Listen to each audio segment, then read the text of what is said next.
पावन कथा मध्याह्न काल की वेला में श्रवण कर रहे थे।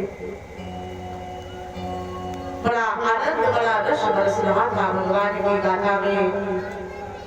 श्री सुखदेव जी महाराज ने उसके आगे सिंधु मंथन की कथा को सुनाया। तत्पश्चात महाराज गणि की पावन कथा को श्रवण कराया। भगवान विष्णु वामन रूप धारण करके पहुंचे।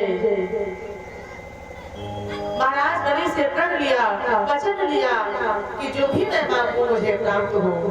3 कदम में ही सारी पृथ्वी को नाप लिया। जब आधा कदम शेष रहा तो महाराज गणेश के शीश पर चरण रख के मेरे प्रभु ने 3.5 कदम पृथ्वी को पूरा किया। तत्पश्चात वरदान मांगने को भगवान हरि ने कहा तो महाराज हरि ने कहा प्रभु जो चाहे आप अपनी स्वेच्छा से मुझे दिए जाए। तब भगवान ने महाराज बलि को पाताल का राज दिया। ब्रह्म भगवान में मत आया है कि स्वयं माता लक्ष्मी भगवान विष्णु को वहां से लेकर आई। आइए दर्शन करेंगे।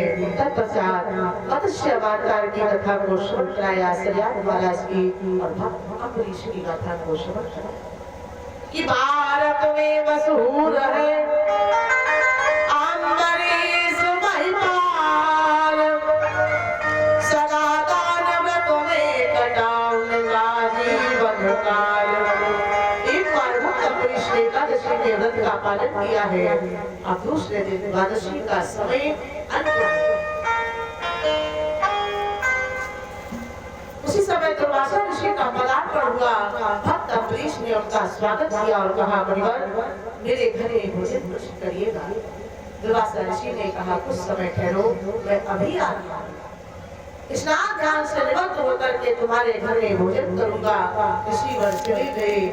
लौटने में विलंब हो गया। अब तो भक्त अम्बरीश चिंतित हो गए क्योंकि यदि इस समय पारायण नहीं किया गया तो व्रत की मर्यादा का भंग होगा और यदि मैं भोजन करता हूँ तो ऋषियों का अपमान है।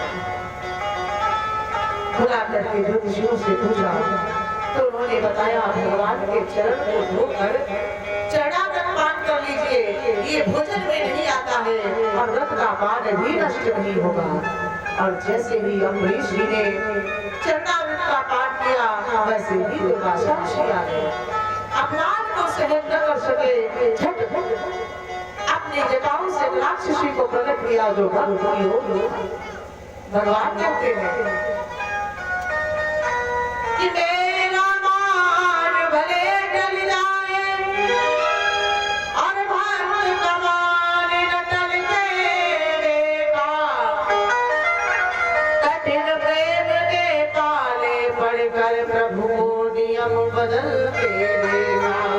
भगवान ने सुदर्शन चक्र को छोड़ा जो ऋषि दुर्वासा के पीछे कहते हैं। एक साल तक निरंतर भ्रमण करते रहे। अंततः देवर्षि नारद ने कहा जहां से आए हो वहीं जाओ। भगवान के विष्णु को कोई अपने यहाँ स्थान नहीं दे पाया है कि राम को सकाई राम कर द्रोही।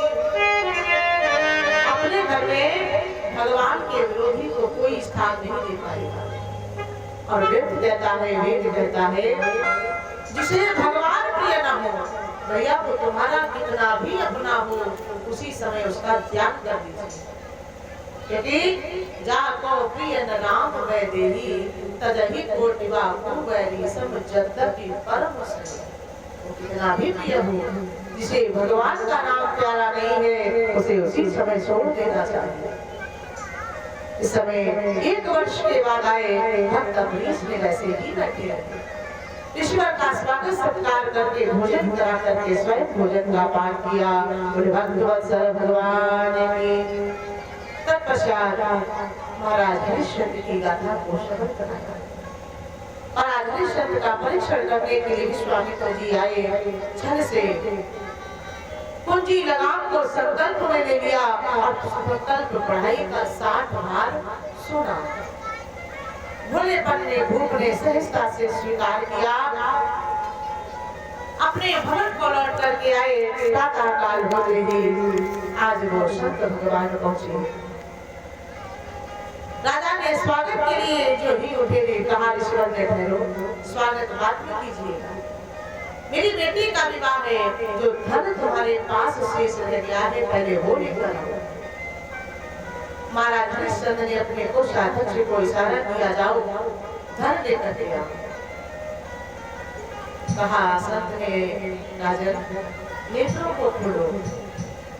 घर इतना बड़ा होता है लेकिन घर में एक छोटा सा ताला लगता और ताले में भी एक चाबी लगती है और वो चाबी पूरे घर को नियंत्रित करती है। और जब तुमने चाबी भी मुझे संकल्प पढ़ाई में दे दी तो तुम्हारा घर पर अधिकार क्या रहा? इसके अगले की यदि तुम्हारे पास कुछ हो तो वो लेकर। महाराज हरिश्चंद्र चिंतित में पड़ गए। बोले कोई बात नहीं महाराज, इस राज पर इस कोष पर भले मेरा अधिकार ना हो लेकिन स्वयं पर तो है। मैं स्वयं को बेच करके तुम्हारे ऋणभार को उतारूंगा। और यहाँ महाराज हरिश्चंद्र देवी तारा और पुत्र रोहित के साथ ये दृश्य देख नहीं पा रही है। सारी प्रजा विलाप कर रही है और कहती है राजन से, राजन आपके जैसा राजा अब कोई न हुआ है न कोई होगा। मत जाओ मत जाओ मत जाओ मत जाओ। मत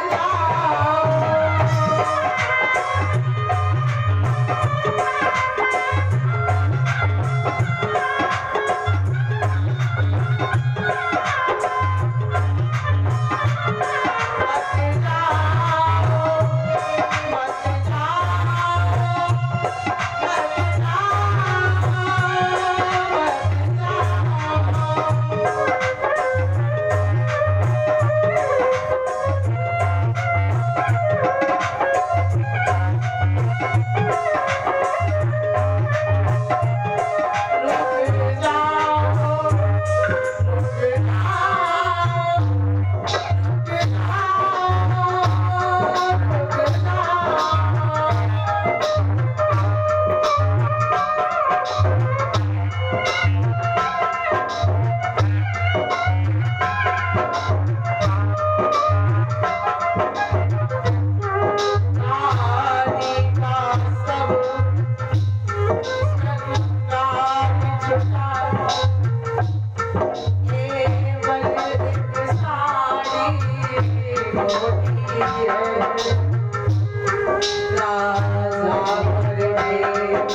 नगरी पहुंचे महाराज हरिश्चंद्र आवाज लगाई। कोई वीर, कोई योद्धा, कोई दानी आगे बढ़े। मात्र 60 बार सोना देकर के हम जीवों का उद्धार करें। कहते हैं भगवान सभी के सिरा दे। एक चट्टान ने महाराज हरिश्चंद्र को 20 बार सोना में खरीदा। देवी तारा को, पुत्र रोहित को एक ब्राह्मण ने 40 बार सोना देकर के खरीदा। और कहते हैं जब परीक्षा होती है भैया तो फिर आपके आंसुओं को भी सुखा देती है। महाराज हरिश्चंद्र बरगद का कार्य संभाल रहे हैं। जो भी चिता जलने के लिए